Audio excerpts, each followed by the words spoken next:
Mr. Cepeda, are you a sexual pervert? It has nothing to do with you. Why are you telling us to leave? Because you can't take film in here. We see, look, there's people right there in the front row recording. Look at that woman in the corner. I don't see anybody recording. What are you talking about? Are you upset about us filming, but you're not upset about a 50-year-old man? Rules. You're breaking the rules. Right. What about the law that is being broken of a 50-year-old man being showering with 13-year-olds? Breaking the rules. But you have no problem with somebody that might be a sexual predator? You are breaking the rules. Surely the exclamation point to the 2023 edition of Transanity came via Nicholas J. Cepeda. He's that 50-year-old biological male swimming enthusiast who not only cosplays as a woman, but also pretends to be a 13-year-old. What an incredible scam, eh? I mean, just imagine a mature male wants to expose his genitals to real teenage girls and then gaze upon the private parts of those minors not only while in the female change room and shower. Hey, what better way to do so than by claiming you're really a woman trapped in a man's body? It's gross. And just when you thought you had seen it all vis-a-vis gender fluidity, well, now along comes age fluidity as well. Inclusion.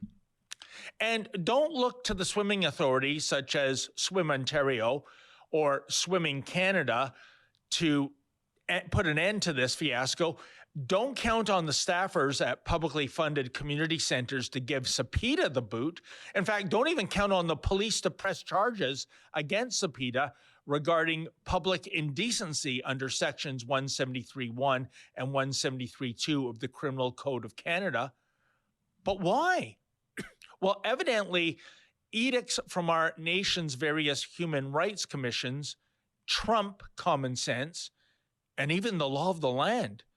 So it is if a dude thinks he's a chick, so be it. If he wants to invade female safe spaces, that's diversity in action. Got a problem with that?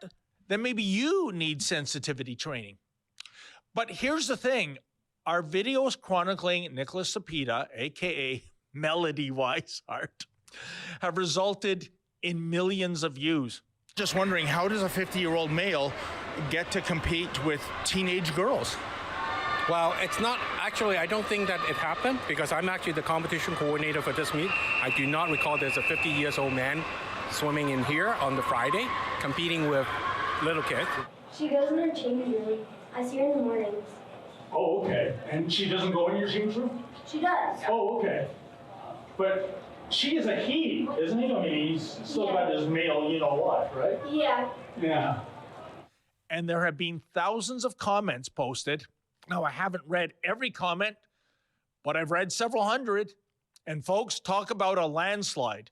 More than 99.9% of the comments logged are from viewers who are infuriated that this disgraceful farce is being allowed to continue. 99.9%.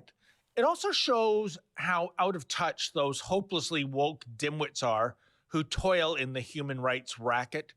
After all, folks, this is just the latest moronic edict from these nuts. Case in point, years ago, the British Columbia Human Rights Tribunal ruled against McDonald's for terminating an employee. You see, she didn't want to wash her hands. Yeah, that's right. It is now apparently a human right for an employee in the food service business not to practice basic hygiene and sanitation. Insanity. In any event, without further ado, I want to present some of the best feedback regarding Nicholas Cepeda, a man who loves to get naked in front of little girls. Oh, by the way, folks, Nicholas Cepeda is just the latest gender-bending grifter to take advantage of the situation in Canada that allows a biological male to change and compete with biological females. If you want to see all of our reports regarding the Transanity file, please go to transmadness.com. That's transmadness.com, and check out all our videos on this subject, because you aren't going to get any of this information from the mainstream media.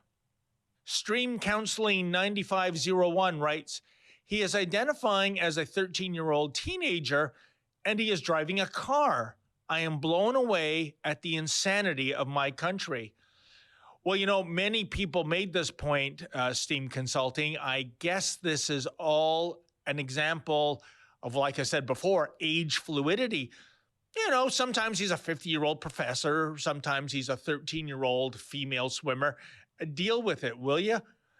But as a matter of fact, maybe the Ontario Ministry of Transportation is to blame here. After all, how dare the MTO prohibits people under 16 from driving a car? It's a human right for a 5-year-old to get behind the wheel, don't you think? Whimsical Wanderer 730 writes, the idea that parents would prioritize a man's decision to identify as a teenage girl over the welfare and rights of their own daughters is utterly perplexing to me. And CKOB 6784 writes, I am a father of a 14-year-old daughter. I would pull my daughter from the team. This is ridiculous. Why don't these parents stand up against this pervert? Well, you know what? We received tons of comments regarding this particular theme. And you know, look, folks, I get it. The parents I've spoken to off the record, they're absolutely terrified to convey their true feelings regarding Sepideh. We live, unfortunately, in a cancel culture environment, and their fear is that they will lose their jobs or that their businesses will be targeted by the usual woke suspects due to wrongthink. It's truly tyranny by the minority. And hey, I also get it that their daughters love to swim competitively, putting in endless hours in the pool in their quest to win medals at swimming tournaments. But I also think there's something far more important here than simply swimming, which is to say, here's my wish for 2024. At any tournament Nicholas Sepideh shows up at, every single real female swimmer should decline to compete. They should just retreat back to the change room and allow this self-entitled narcissist to win every swim in a field of one, of course. Come on, Mama and Papa Bear. Time to emerge from hibernation already. Censored Toast 885 writes, the fact that they already have a gender-neutral bathroom and he refuses to use it in preference of using the bathroom/change room with young girls should tell you everything you need to know. What a creep. But that's the thing, Censored Toast. The never-ending litany of so-called reasonable accommodation we make for the radical trans community, well, it's never enough for them. Never. Maybe because most of them are mentally ill. As well, last year, the international governing body for swimming, World Aquatics, created an open division for transgenders in order to accommodate them. And guess what? At the Swimming World Cup last October in Berlin, not a single transgender showed up to compete.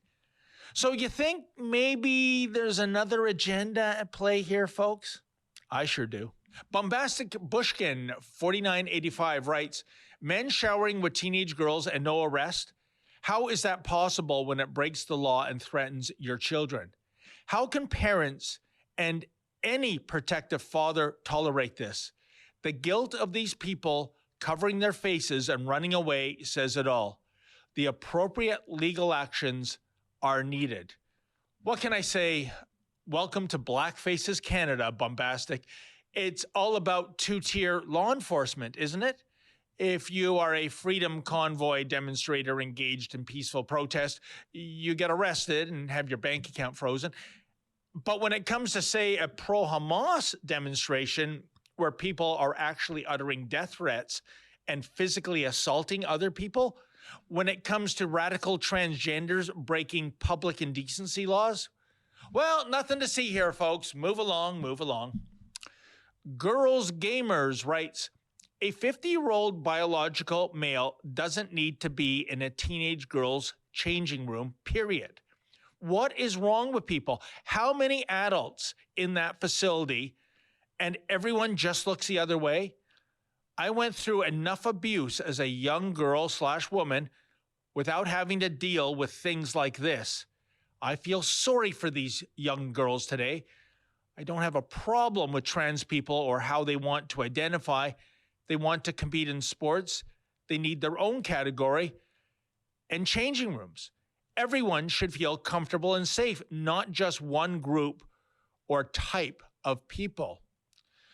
Well, one quick clarification there, girls gamers. The facility staff don't just look the other way. They call the police on us. That's for us practicing journalism. Apparently, asking impolite questions in Canada is now akin to committing a hate crime.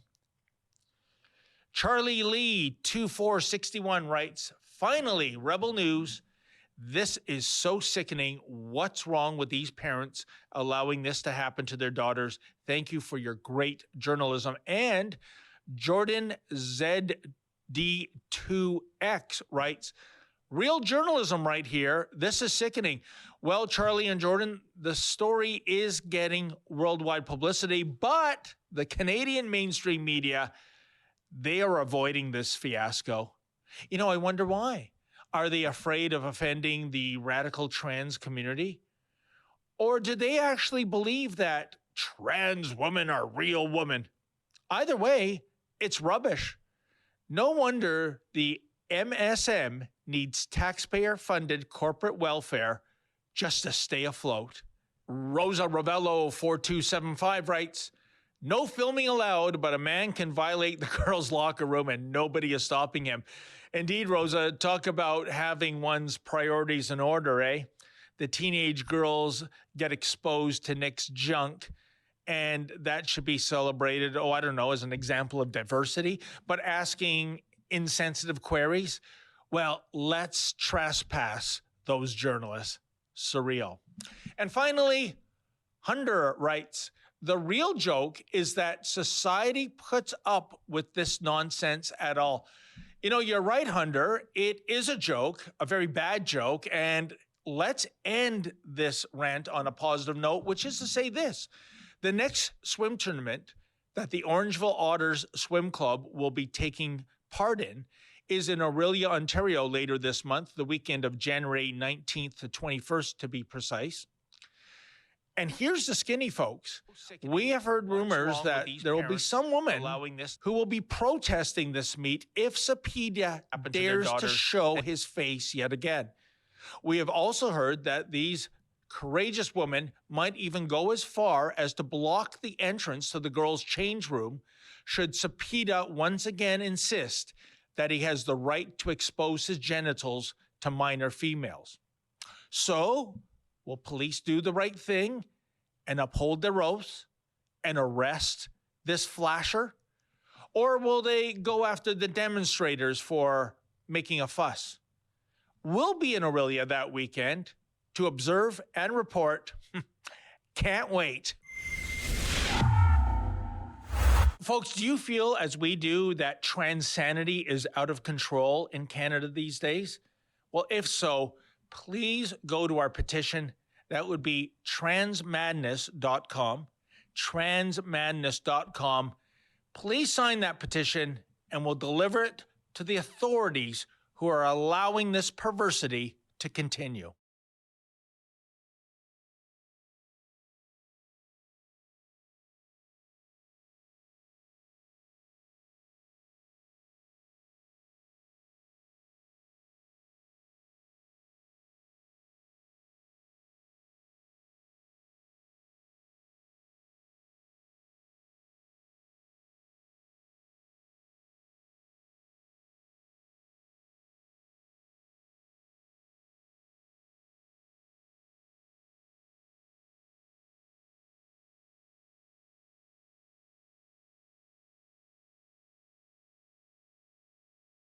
Question, because who would have? You know, the theme of this week's World Economic Forum meeting here in Davos is, I think that's how the locals say it, Davos. I don't know, I'm mispronouncing it. The theme is rebuilding trust. And at least they acknowledge that they've lost trust, but it's almost a poisonous endorsement if the WEF supports you. They take over this ski village in the Swiss Alps, and they transform the center street into, I guess the best way to describe it is like a movie set. And big globalist corporations set up pavilions and kiosks. Behind me is really the heart of darkness, BlackRock. It's run by Larry Fink, perhaps the world's most aggressive promoter of cultural Marxism, DEI, diversity, equity, inclusion. BlackRock has trillions of dollars under management, and what they do, it's really sneaky, Avi, is that they say to the companies they invest in, we're not just here for a financial rate of return. We're going to force you to do. Are you interrupting? Are you interrupting us? What's your name? Sorry to interrupt, but this is a parking space. So I just wanted to ask you to move over to. I'm not going to because there's no car coming to this parking space. What's your name? I don't want you guys to. What's your name? Get hit by a vehicle. Me neither. Thanks for caring so much about me. I feel like BlackRock really cares. Watch yourself. Okay, what's your name? My name's Julia. Hi. Julie, are you with BlackRock or are you with, yeah? What do you do with BlackRock? Oh, I'm not going to go into interview Don't touch me. mode, I'm Don't afraid. touch me. Sorry, don't touch me. Regaining trust. To me, I'm looking at this, it looks more of the same business as usual. Pop-up city in a town where they're going over the next week to I imagine, as usual, tell us that climate change, in fact, their mission statement is one of the biggest risks is misinformation and global weather events, extreme weather events from climate change. How do you justify this, and how do you say this is regaining trust if you're doing exactly the same thing year on year? Yeah, I mean, just as we drove in, we saw them putting the final touches on this gorgeous wooden facade. And Royal Commission for AIUIA, I don't know what that word even is, or is that ALULA? I don't even know. What does it say over here? The Kingdom of Saudi Arabia, Vision 2030, Kingdom of Saudi Arabia. Okay, so this is some Saudi thing. Who knows what it is? A lot of Saudi things here over the last couple of years. Oh, what? Credible India, empowering 1.5 million. They're obviously hoping to get some of that BlackRock action. There's a lot of very generic sounding groups. Empowering women, igniting prosperity, a group called We Lead. I mean, how are you going to possibly be against empowering women and igniting prosperity without doing a search on it to do a little due diligence? I have no idea who they are, but I got to think it's, if it's here at Davos, it's probably some sort of authoritarian or centrally planned economy. Why don't we poke in for a second and just see if they'll tell us? What is this? I'm Ezra. What's your name? Renuka. Hi. What's this whole thing? We're curious. We walked by and we didn't know what it was. This is an India lounge. It's a woman's lounge. Or are we allowed to be in as supporters of? Because we're not women, but we sure like women. Yeah. Okay. But they have to like you too. Otherwise, it doesn't I have mixed luck in that regard. Listen, I'm joking around. So basically, this is. You want to talk about it? So it's a lounge that's been set up to speak about women leadership and the role that they play in globalization and propelling the economy forward. It's been set up in collaboration with the Ministry of Women and Child Development, Government of India, and Bill and Melinda Gates and the CII, Confederation of Indian Industry.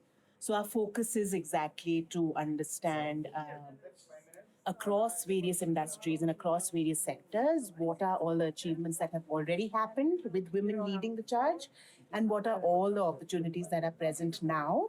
Can I ask you one question? We love the government of India, and we see there's a lot of Indian pavilions here, and I think that's very exciting, the world's largest democracy. But you mentioned that Bill and Melinda Gates are involved, and they're not as focused on democracy, are they? And they really, I'm nervous about that.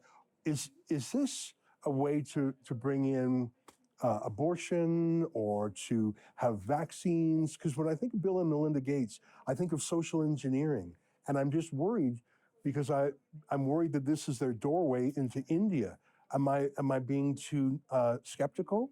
No, we've been working with them for a long time, and don't find a story where there isn't a story. Okay, well, tell us what they're doing. Why would they? What is their goal here? No, you're focusing on them. Well, I mean, you mentioned The them. focus here is on the Indian Minister for Women Leadership And she is going to be talking about women leadership in India and globally. And that is the focus of the whole thing. Okay, well, listen, that sounds positive to me. Yeah. But I tell you, when you said Bill and Melinda Gates, it was like bland, bland, bland. That's why I said don't look for a story where there's no. Well, I think there's a story somewhere here.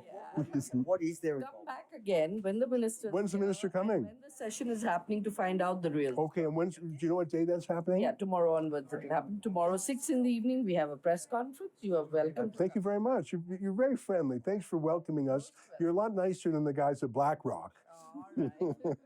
All right, well, good luck, ladies, and we might come back tomorrow. Go ahead. Bill Gates going to come here? No, he's not. Oh, he's not. I don't for a story. He's busy. I would tell you. We don't need to look for a story. Wherever Bill Gates is, there is a story. He's not yet. Okay. But there are many different stories here. You can come back. We'll come back. Thank you so much. Thank you Thank for that you. warm welcome. Most Bye, ladies. Good luck. Keep it up. Cheers. And the thing is, you look at those people and you can't fault them when Bill Gates comes in with all this cash, and these people obviously need the money for. I don't know what the organization. I don't know if it's good or evil. I don't know exactly anything about it. You know what? I'm worried about it. I mean, India is not a rich country per capita, but it is an enormous country. It has an enormous GDP, an enormous budget. They don't actually need Bill Gates's money to do what they want to do. And Bill Gates does nothing for free. There's always an angle, an ideological angle. And so it makes me nervous that he's burrowing his way in, not just to our countries in the West, but he's burrowing his way into India. I don't know. I mean, listen, they were lovely ladies, but I was not pleased with what they revealed unprompted. But I'll give them They were proud about Bill and Melinda Gates until. Yeah, they kept saying, don't make a story where there isn't. They were the ones who told me. Are you guys with the Ukraine Pavilion? Do you speak any English? Speak a little English? A little bit. When is this open? Does this open tomorrow? I think yes, tomorrow open, but today no. Still setting it up? Yeah. So is the President Zelensky speaking here? Yeah. What day is that? We don't know. We are not from here. Or you just the local folks, are you? Yes. Okay. Do you know that it's our set here? You know that? What do you mean it's your set? Our set. It's our setting. We try to make a broadcast piece. Okay, you're trying to make a broadcast. All right, so you. We're working here. We're sorry. You are asking our people. We're one in the world. No, that's not true. I tell you, they're not used to citizen journalists, are they? They're used to everything handled by PR firms and... Never seen somebody get so upset about, like, walking into a set that I didn't know was a set. And interesting, because it's all set up. I'm understanding now from the side, they've set up a shot. Got it. So those were like actors? They're almost actors. Okay. How fitting. It's still a little bit of building going on around us. Here's some lots of lumber. Hi, how are you? See you again. Thank you. Yeah, nice to see you. I remember we had a great chat last year. Did you see the videos we made? You made a lot of noise. Very good. But, 53 years after the WEF was founded, they have 75 million children working in their supply chains. This is absolutely unacceptable. And we have high officials from the government of Canada, like the Deputy Prime Minister, Chrystia Freeland, who's a member of the board of the World Economic Forum. And this is something important. This is Fernando Morales de la Cruz, who we met exactly a year ago when we were doing the same walk, and you introduced yourself to us, and you had riveting and terrifying and heartbreaking stories about child trafficking. And I thought, this is the right place to be because a lot of the people here are complicit. Well, they are profiting from the exploitation of 75 million children in their supply chains. And I'm actually being conservative in the figure. The problem is that many of these companies have business models that have actually increased misery, hunger, malnutrition, and child labor. And some of these companies are even Canadian. And of course, we have the Ontario Teachers Pension Plan, which is a shareholder in Barry Callebaut, the largest cocoa processing company, and they are profiting also from child labor by investing in such a company. And I'm sure the Ontario teachers are honest people, but the Ontario Teachers Pension Plan should not be doing this kind of investments. Yeah. Well, I'm absolutely delighted to see you here again. And you're proof that not every, there are people here who come to speak truth to power. And I'd put you in that category. Yeah, I'm outside of the web. Yeah, us too. All right, well, nice to say, thanks for coming over to say hello. I'm flattered that you remembered us from last year. You are unforgettable, especially because here you are one of those good birds in the middle of all of this dangerous. Well, you're very nice to see you, Fernando. Thank you very much.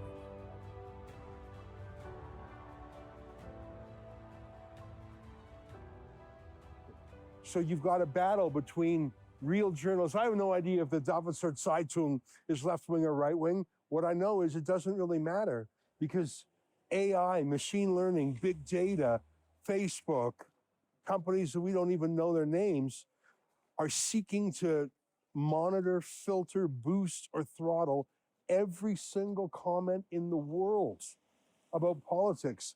And not just misinformation and disinformation. Klaus Schwab himself talks about AI replacing elections altogether. There was an incredible clip of him saying we should be able to detect what the people want and AI can give us the result. It was just shocking. You do not even have to have elections anymore because you can already predict and afterwards you can say, why do we need elections? Because we know what the result will be. But the thing about the World Economic Forum is they really are a conspiracy theorists' worst dream come true. But if you just point to what they're saying, the regime media says, oh, no, that's a conspiracy theory. No, Klaus Schwab said that. He's not hiding it. And I think it's important to note this time, you know, last time we came here last year, and in fact, the last 2 years, I think, there was a big focus on climate change. You saw every single branding was about climate change in one way or another.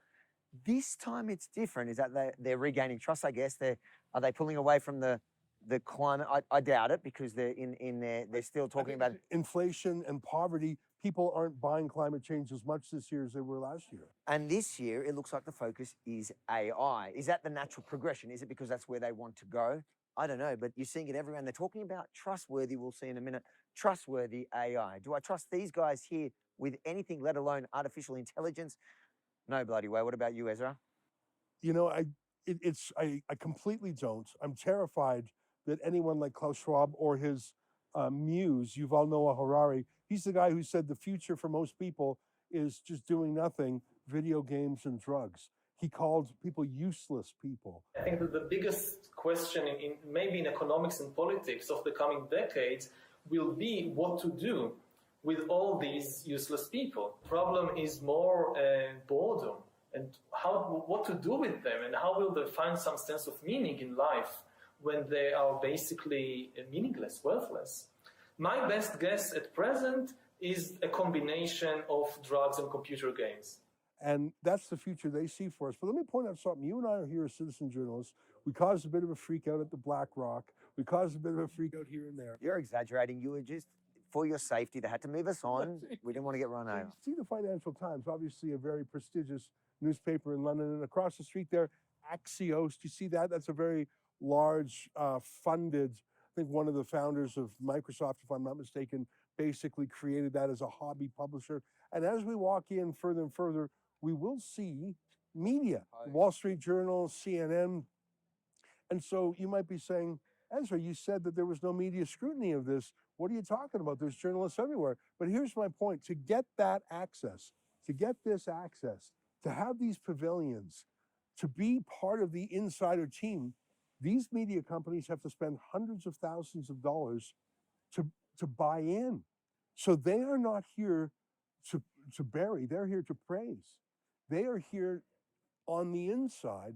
And that's why people like Albert Bourla love Davos, because every single question he's ever been asked in his life has been a friendly softball. To promote him. And so the citizen journalists like us, and there's maybe a handful of others here, we're deeply hated by the Davos elite, if they even think about us, because we didn't pay money to be here, and we're not here to suck up and to make friends. We're here to shine a light of scrutiny on what they're doing. Absolutely. Unlike Financial Times, Axios, and we've done it in the last 2 visits that we've been here. We've even confronted the mainstream media. In fact, one of these cafes right here was where I met the editor of the New York Times, and then the next time the CNBC, who then later, if you recall, threatened to bash me.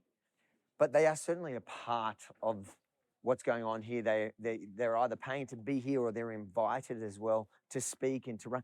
They're not asking any critical questions. Here's the Equality Lounge. At We went in Davos. there last year. And the good thing about the Equality Lounge is you've got billionaires and maybe the odd trillionaires showing up in the private jets and the private helicopters. And you can't get a hotel in this town because they booked them up a year in advance. We're staying a town away and we're spending thousands of dollars a night. But hey, don't forget, guys, it's about equality. We're all in this together. JP Morgan. JP Morgan, hi. Manfred, how you doing? Oh, you're with CNBC. Nice to meet you. I'm Ezra Levant. That's my friend Avi Yamini. Nice to meet you. You look like you've given up already. No, you haven't. What are you doing for CNBC? So I'm actually doing a lot of stuff. I'm actually